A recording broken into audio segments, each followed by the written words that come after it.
Boa noite, irmãos. Estamos iniciando mais um estudo bíblico das nossas quintas-feiras. Hoje nós vamos iniciar o capítulo 5 de 1 João. Este é o último capítulo da primeira carta do apóstolo João. Vamos orar? Obrigado, nosso Deus, por esta oportunidade que o Senhor nos dá de estudar a Tua Palavra. Abre, Senhor, o nosso entendimento para que possamos compreender e aplicar a Tua Palavra nas nossas vidas. Em nome de Jesus, nós oramos. Vamos à leitura da Palavra de Deus, 1 João, capítulo 5, começando no verso 1.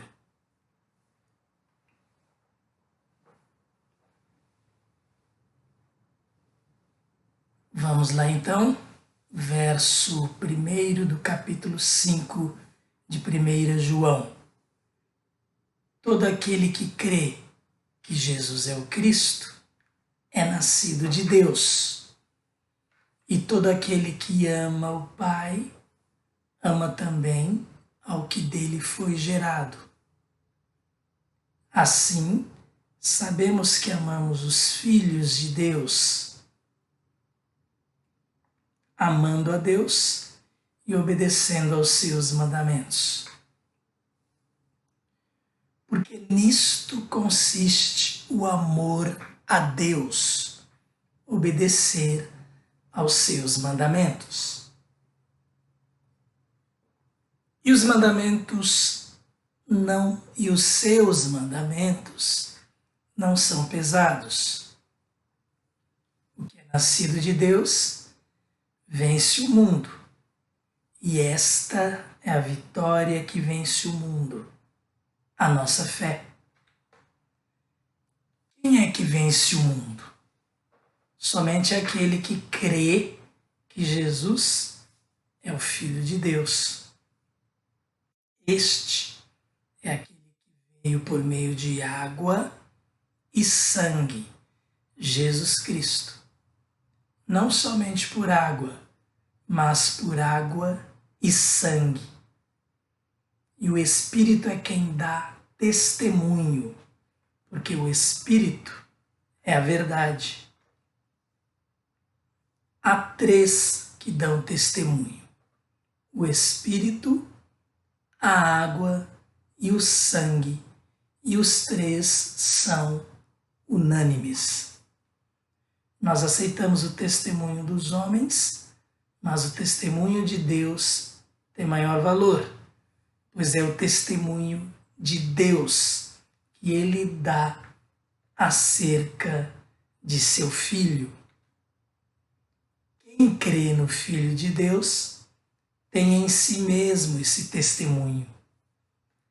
Quem não crê em Deus o faz mentiroso, porque não crê no testemunho que Deus dá acerca de seu Filho.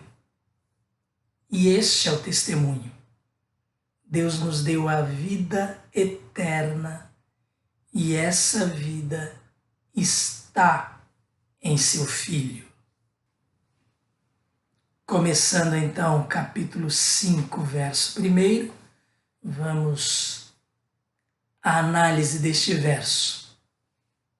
Todo aquele que crê que Jesus é o Cristo é nascido de Deus.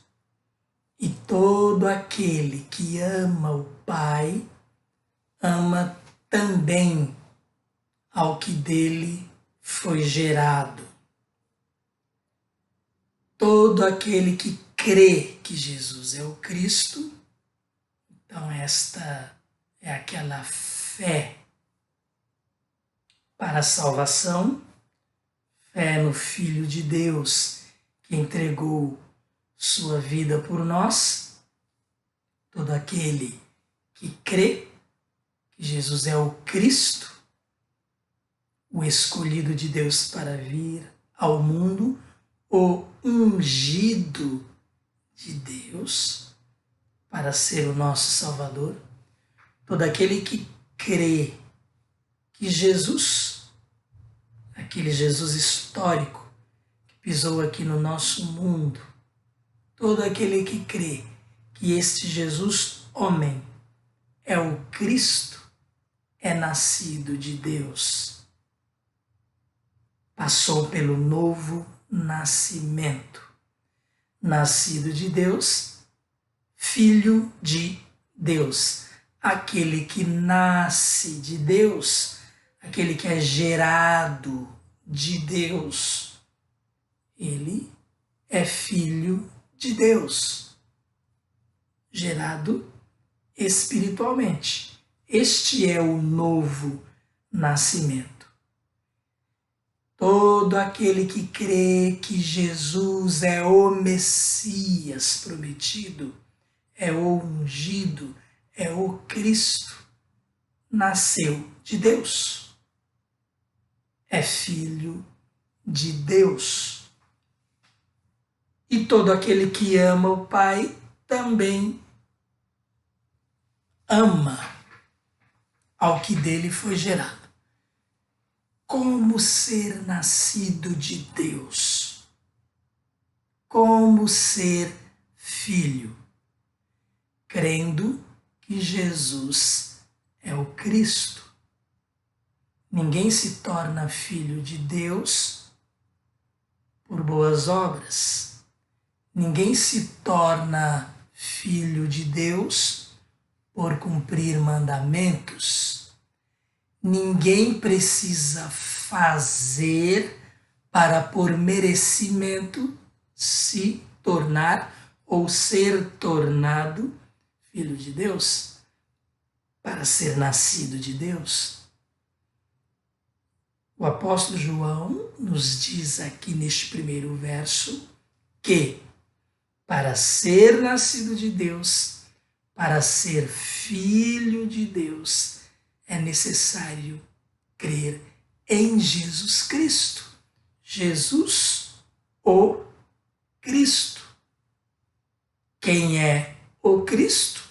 O ungido de Deus para ser nosso Salvador. João fala isto, dá este destaque especial, mais uma vez ressaltamos, por causa daquela heresia chamada gnosticismo, ou pelo menos algo já parecido com o gnosticismo que veio anos mais tarde. E então João, ele previne a igreja. Jesus é o Cristo. Jesus e Cristo são a mesma pessoa. O Jesus conhecido ali entre as pessoas, humanamente falando, o filho do carpinteiro, o Galileu, Jesus é o ungido, aquele que veio do próprio Deus para cumprir o seu propósito, e o propósito de Deus era salvar o ser humano, dar-nos essa oportunidade. Na segunda parte do verso, João fala que todo aquele que ama o Pai ama também ao que dele foi gerado. Todo aquele que ama o Pai ama seus filhos, ama aqueles que são nascidos de Deus, aqueles que foram gerados dele, de Deus. Quando João faz esta comparação, ele utiliza o fato de a família na sua época ser algo muito importante. Em torno do pai, toda a família se reunia. os irmãos eram muito unidos e se amavam uns aos outros porque amavam o Pai. Então João usa esta comparação, a força do amor ali familiar, amor fraternal entre os irmãos mesmo, filhos do mesmo pai, da mesma mãe. Amavam o Pai, amavam uns aos outros, amavam-se uns aos outros, cada um a seus irmãos. Esta é a comparação que João faz. Nos nossos dias, isto fica um pouco mais difícil de entender, porque nem sempre é assim. Não necessariamente porque se ama o pai, ama-se os filhos, os irmãos, mas no conceito de família forte da época de João, era assim. Este é, então, o verso 1. Verso 2. Assim sabemos que amamos os filhos de Deus, amando a Deus e obedecendo aos seus mandamentos. Quem ama a Deus e o obedece, ama os filhos de Deus. Então, sabemos que amamos os filhos de Deus porque amamos a Deus, como vimos na primeira parte, aliás, na segunda parte do verso 1. E quando nós amamos a Deus, já aprendemos com o próprio apóstolo João, que nós obedecemos aos seus mandamentos. E sempre lembramos de Jesus, que também fala isto lá no Evangelho, escrito pelo mesmo apóstolo João, quando Jesus fala lá no capítulo 14, versos 21 e 23, que quem ama a Deus é quem observa os seus mandamentos.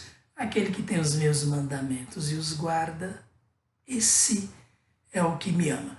Então João já coloca isto como algo certo. Ele não coloca isto para discussão, porque era a prática familiar. Ele traz isto então para a prática da igreja, uma vez que a igreja é família, família espiritual. Somos irmãos em Cristo, nascidos de Deus, em virtude do que Jesus fez por nós, sua entrega por nós. Quando pensamos dessa forma, faz todo sentido entender aqui o que João está falando. Sabemos que amamos os filhos de Deus, nossos irmãos em Cristo Jesus. Filhos de Deus, amamos o Pai, amamos seus filhos, amamo-nos uns aos outros porque somos irmãos em Cristo. E aí ele estende, né? Amando a Deus e obedecendo aos seus mandamentos. Então, assim sabemos que amamos os filhos de Deus, amando a Deus e obedecendo aos seus mandamentos. E o que é interessante, está implícito aqui, não explícito porque ele não para explicar, mas implícito, porque de que forma nós obedecemos aos mandamentos de Deus, se não observando-os em favor do nosso próximo? É assim que nós servimos a Deus, dedicando nossas vidas aos nossos semelhantes. E o apóstolo João aqui, ele fala bem de igreja, mas nós sabemos que Jesus, ele relaciona este amor que nós devemos ter, não apenas na igreja, na família cristã, mas amor inclusive por aqueles que estão no mundo, no sentido de que eles venham para Cristo também e sejam um conosco.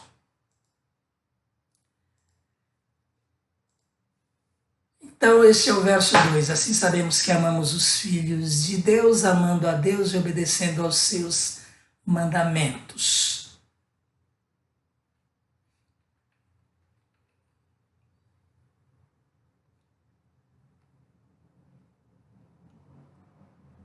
Verso 3, porque nisto consiste o amor a Deus, obedecer aos seus mandamentos. Então, percebam a continuação aí, né? No verso 2, nós lemos: assim sabemos que amamos os filhos de Deus, amando a Deus e obedecendo aos seus mandamentos. Obedecer aos mandamentos de Deus significa agir em favor do nosso próximo, amar o nosso próximo como a nós mesmos. Então, estão bem ligados esses versos aí, porque o 3 vai falar exatamente como continuação do 2, nisto consiste o amor a Deus, obedecer aos seus mandamentos.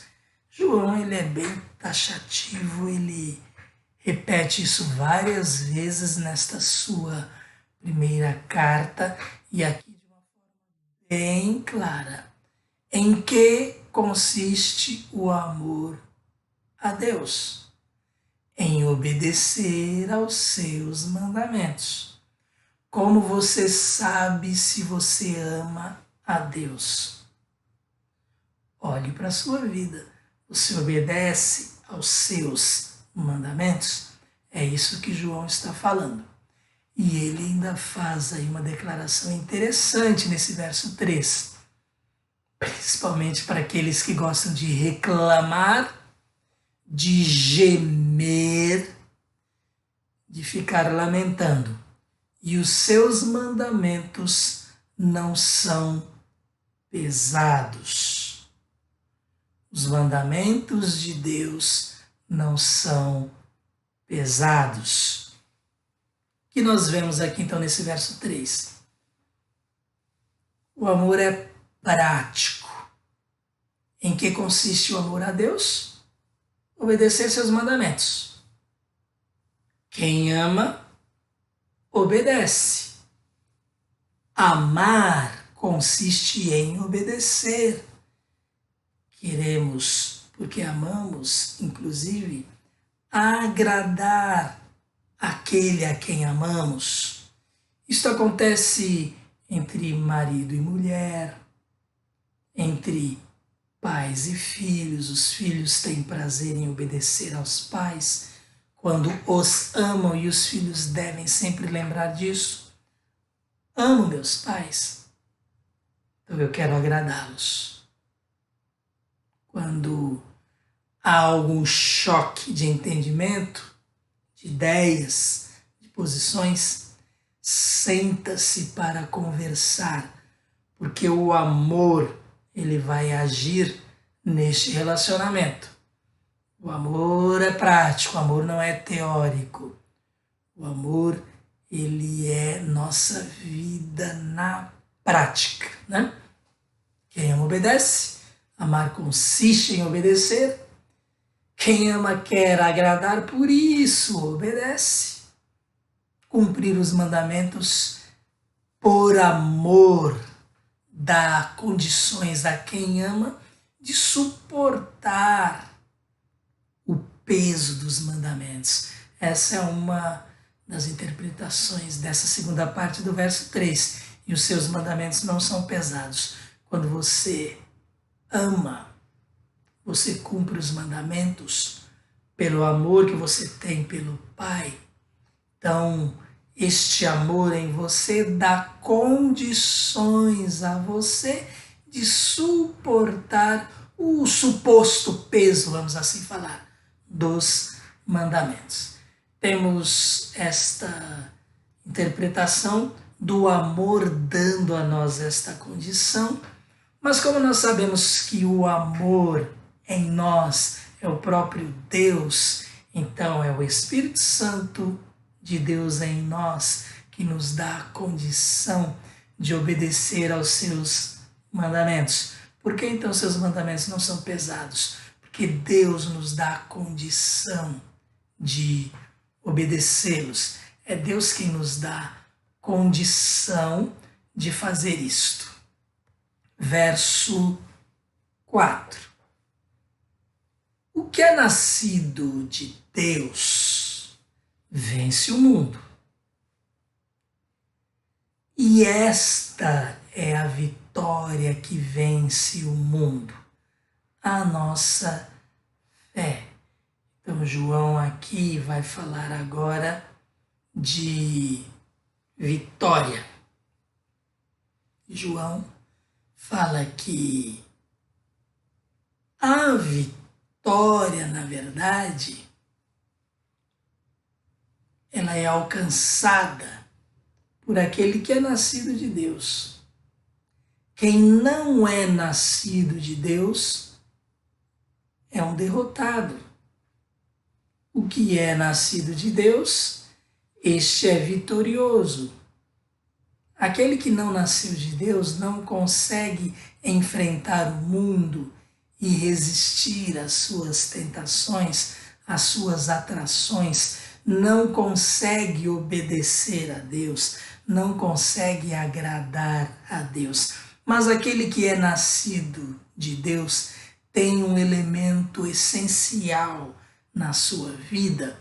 E João diz, e é esta a vitória. Esta é a vitória que vence o mundo, a nossa fé. O mundo fala muito em fé, mas fé vazia, fé não direcionada a Deus, fé na fé ou fé em qualquer outra coisa, não é a fé que vence o mundo. A fé que vence o mundo é a fé em Deus, a fé em seu Filho Jesus. Vencemos o mundo pela fé em Deus, pela fé em Cristo Jesus. É assim que nós vencemos o mundo. É assim que vencemos suas atrações. É assim que suportamos o seu ataque para nos desviar de Deus, para nos esfriar, para nos derrubar, para nos atrair para si, para o mundo. É pela fé. A minha fé e o meu amor estão firmados no Senhor. Então João continua falando aí no verso 5. Quem é que vence o mundo? Somente aquele que crê que Jesus é o Filho de Deus. Então, de que fé João está falando? Na fé em Jesus como o Filho de Deus. É necessário crer no Filho de Deus. Quem é este Filho de Deus? Jesus, o Cristo. Quem é o Cristo? Jesus, aquele que veio e habitou entre nós. Quem vence o mundo? Só aquele que crê que Jesus é o Filho de Deus.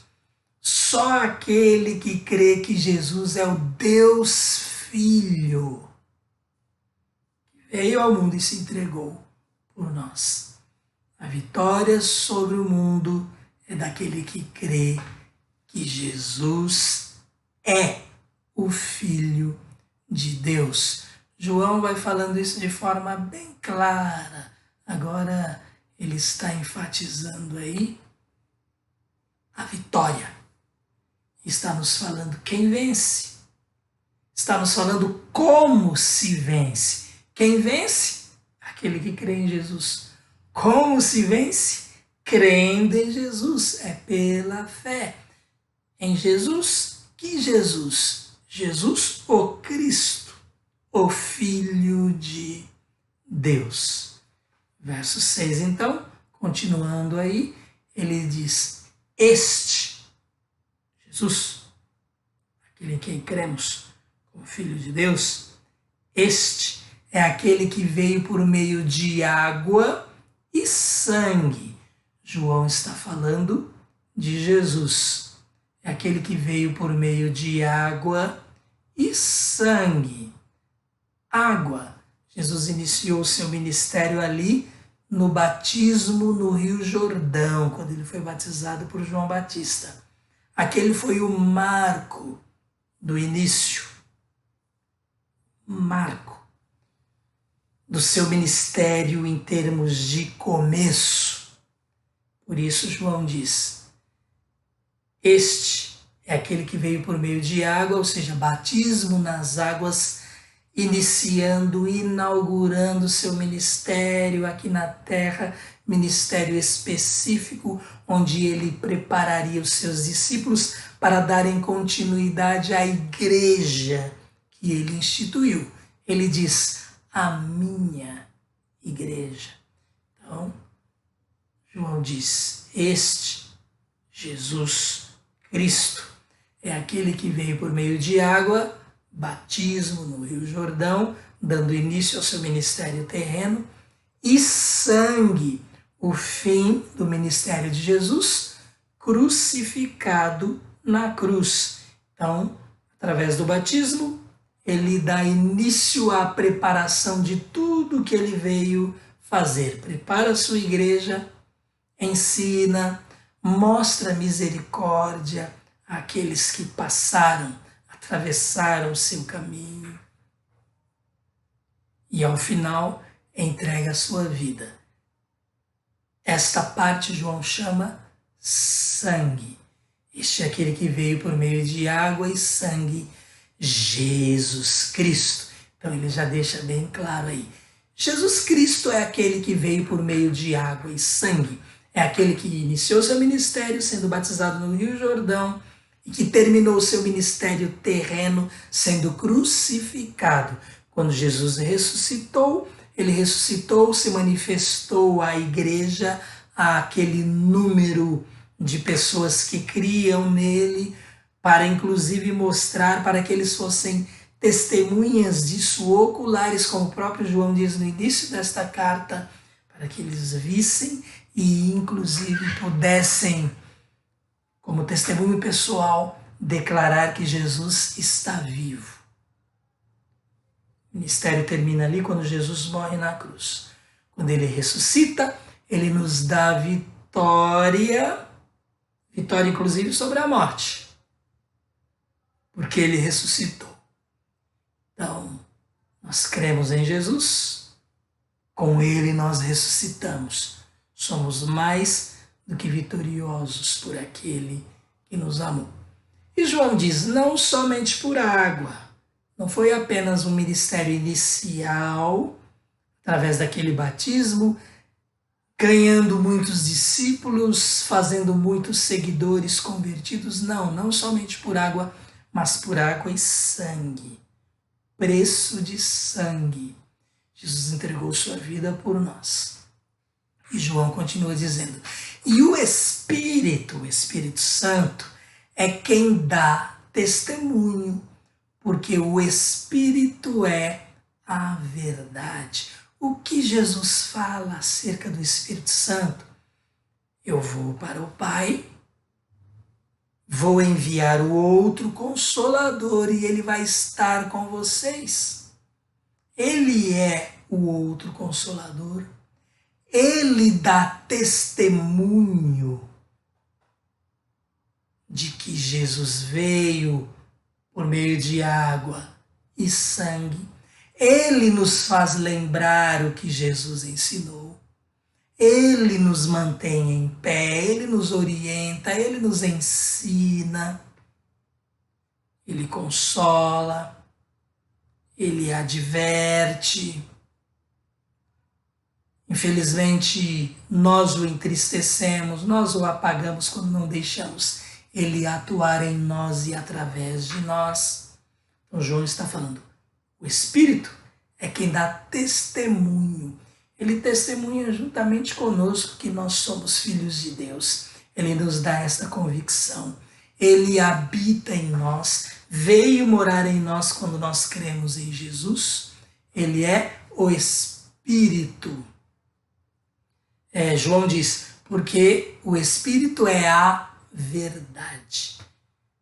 É o Espírito de Jesus. Então, a água simboliza o batismo de Jesus. Sangue simboliza a sua morte, a entrega de sua vida por nós.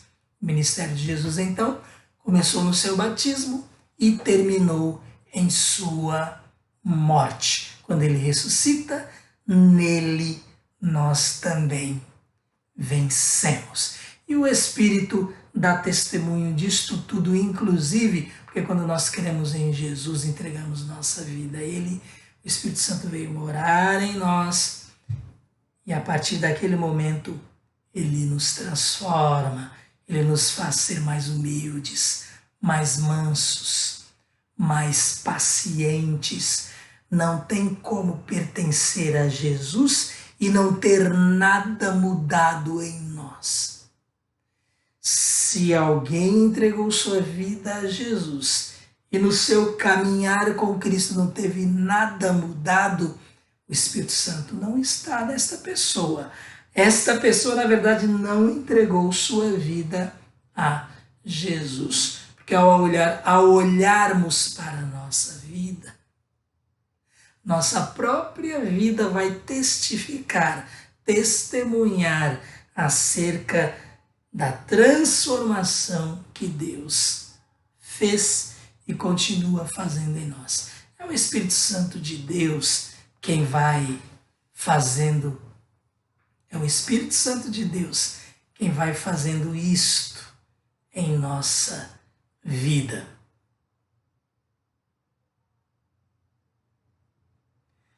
Vamos agora para o verso 7.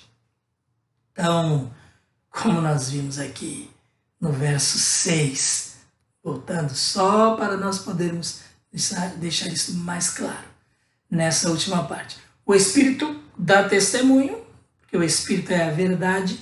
Agora João vai entrar um pouquinho nessa questão de testemunho e vai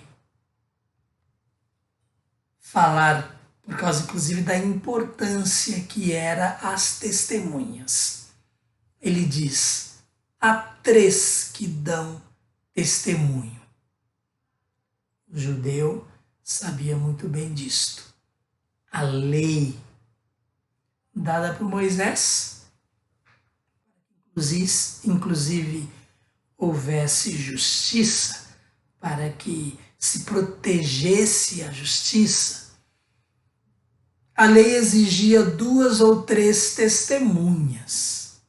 Deuteronômio 17, 6 é um dos textos que nós lemos acerca disto.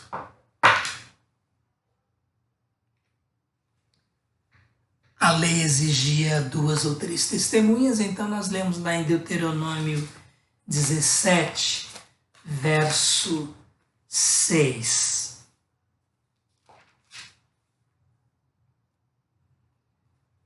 Pelo depoimento de 2 ou 3 testemunhas, tal pessoa poderá ser morta, mas ninguém será morto pelo depoimento de uma única testemunha. Está falando de julgamento aqui. Quem lê o capítulo inteiro vai ver aí que está se falando de idolatria. Lei de Deus para o povo judeu, falando aqui inclusive da questão de pena de morte. Mas para que a justiça fosse feita, era necessário 2 ou 3 testemunhas. Palavra de um contra a palavra de outro não funcionava. Capítulo 19 também, verso 15, nós lemos lá: uma só testemunha não é suficiente para condenar alguém de algum crime ou delito. Qualquer acusação precisa ser confirmada pelo depoimento de 2 ou 3 testemunhas. E Novo Testamento, porque inclusive era o padrão de vida do judeu. 1 Timóteo, primeira carta de Paulo a Timóteo, capítulo 5, verso 19. Não aceite acusação contra um presbítero, se não for apoiada por 2 ou 3 testemunhas. Nós sabemos muito bem por que isto. As pessoas, elas infelizmente podem manipular uma situação, podem criar uma mentira. Então, era necessário que 2 ou 3 testemunhas confirmassem alguma coisa para que as providências fossem tomadas. E no verso 8, então, dando continuidade à sua ideia aqui, há 3 que dão testemunho, falando agora acerca deste relacionamento nosso com Deus, com o que Jesus veio fazer por nós. Então João diz, há 3 que dão testemunho. Verso 8, o Espírito, a água e o sangue. E os 3 são unânimes. Eles concordam entre si. O Espírito, já falamos um pouco do Espírito como testemunha, inclusive juntamente conosco. A água e o sangue. Então, 3 que dão testemunho. O Espírito Santo, o batismo de Jesus nas águas, dando início ao seu ministério, e muita gente viu, tinha uma multidão ali, porque muitos iam a João Batista. E o sangue, a morte de Jesus, também testemunhada por muitas pessoas. O Espírito, a água e o sangue, 3 testemunhas, e os 3 são unânimes, testemunhando acerca do Filho, acerca do que ele veio fazer por nós. O Espírito, o batismo de Jesus e a sua morte. Então, o Espírito, ele é testemunha importante, porque no batismo de Jesus, o Espírito vem sobre ele. O Espírito está com Jesus durante todo o seu ministério. E quando Jesus ascende aos céus, o Espírito Santo está com a igreja, está na igreja. Então o Espírito Santo tem esta importância em termos de testemunho, ou de ser uma testemunha, porque ele acompanha todo o ministério de Jesus, desde o seu início ali no batismo, e ele ainda continua com a igreja. Então ele vai do batismo de Jesus até a sua morte, e quando Jesus ascende aos céus, o Espírito Santo vem sobre a igreja.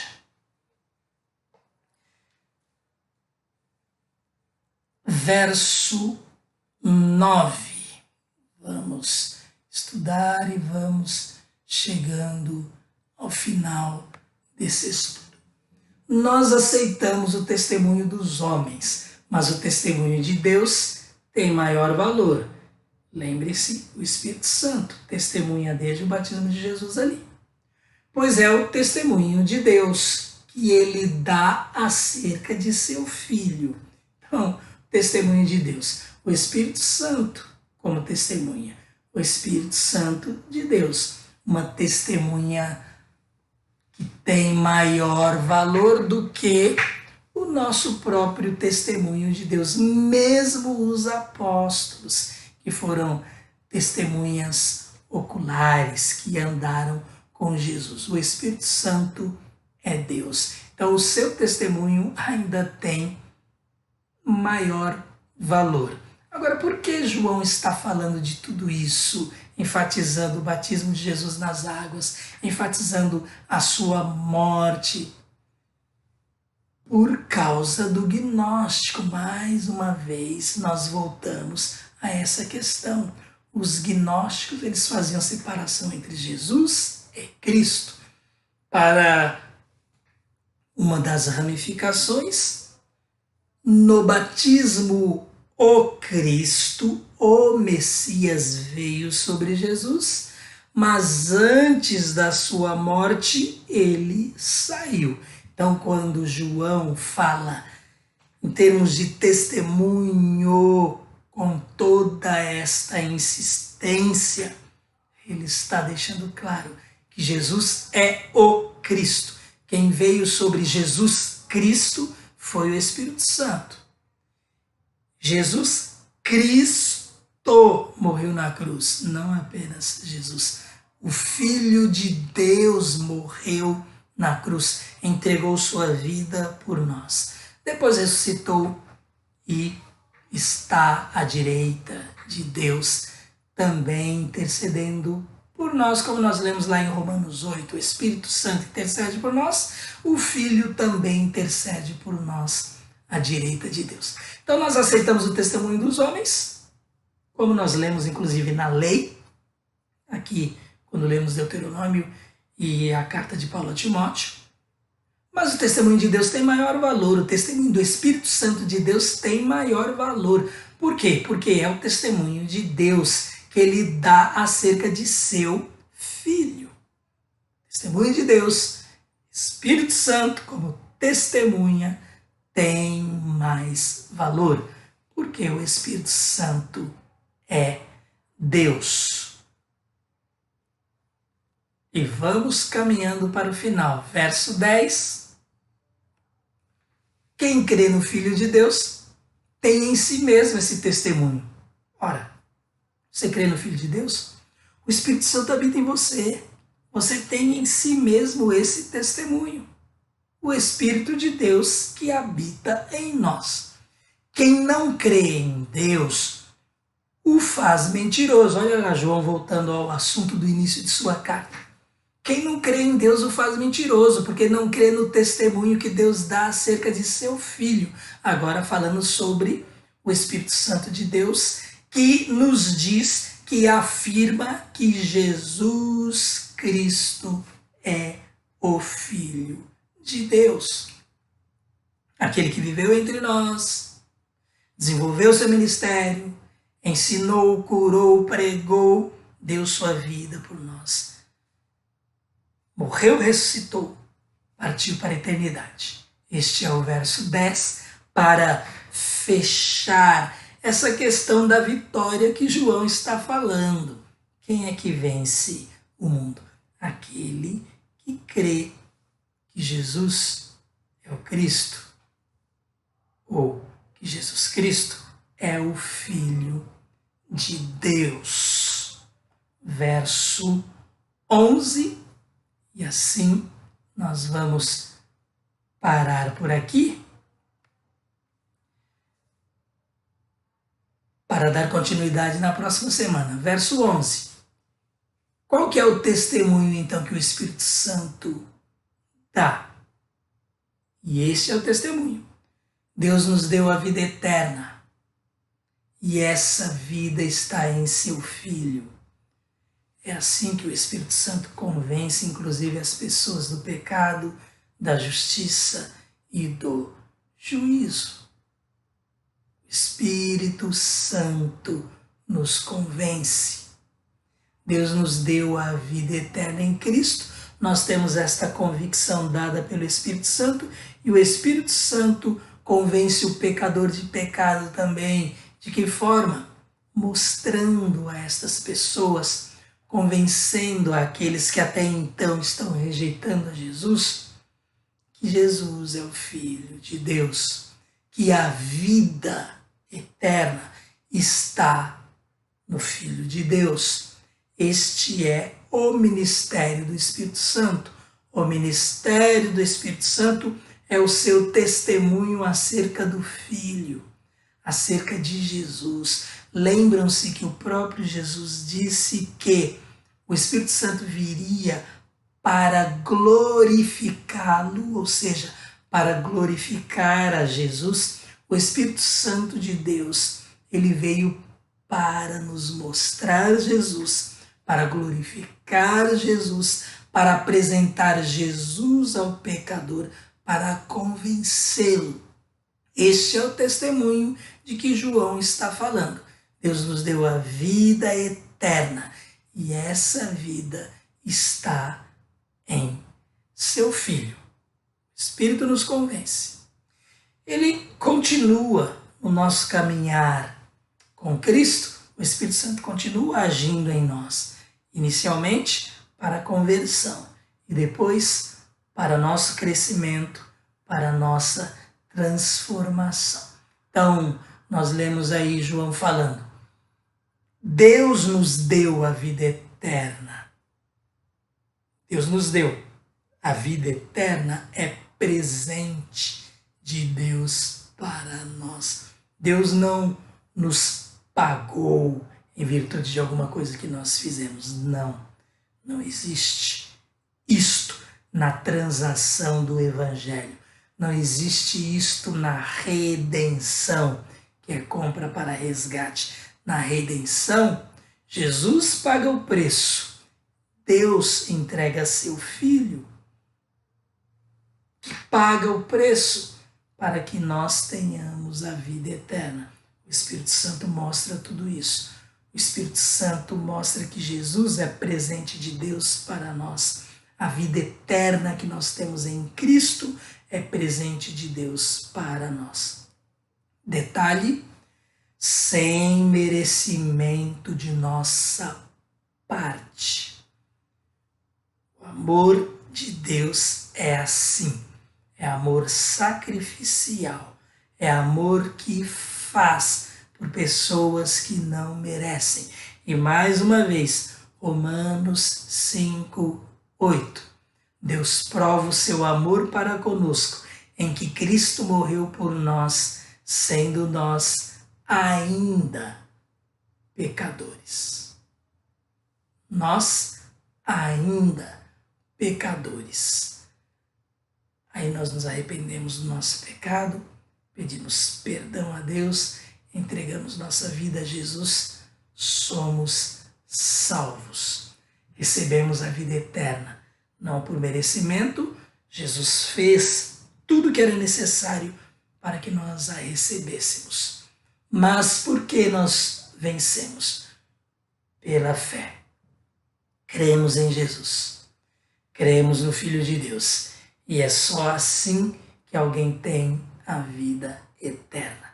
Crê no Senhor Jesus e você será salvo. Esta é a mensagem bíblica.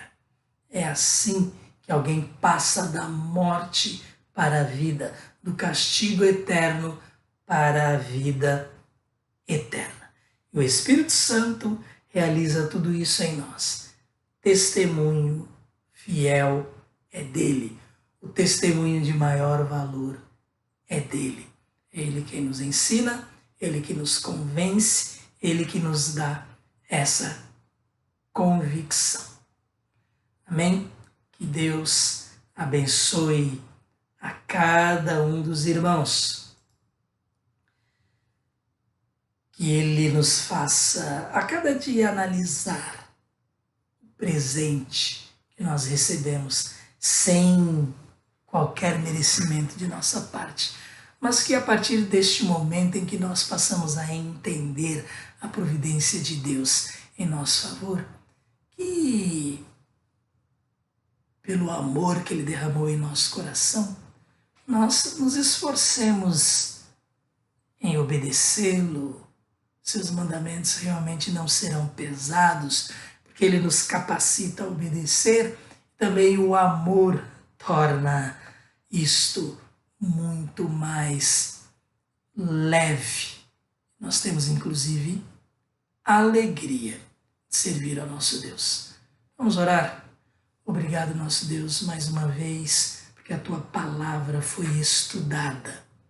Trabalha nos nossos corações para melhor entendermos esta mensagem, para, Senhor Deus, servirmos a Ti melhor e para também nos colocar como instrumentos Teus, para levar a Tua mensagem àqueles que não a conhecem. E assim o Teu Espírito Santo vai trabalhar para que mais pessoas sejam convencidas de que Jesus é o Cristo, é aquele que o Senhor enviou para nos resgatar, para nos salvar, e que só por Ele nós temos a vida eterna. Obrigado mais uma vez. Nós oramos em nome de Jesus. Obrigado pela sua participação nesse estudo. Obrigado pela sua atenção. Que Deus abençoe a cada um.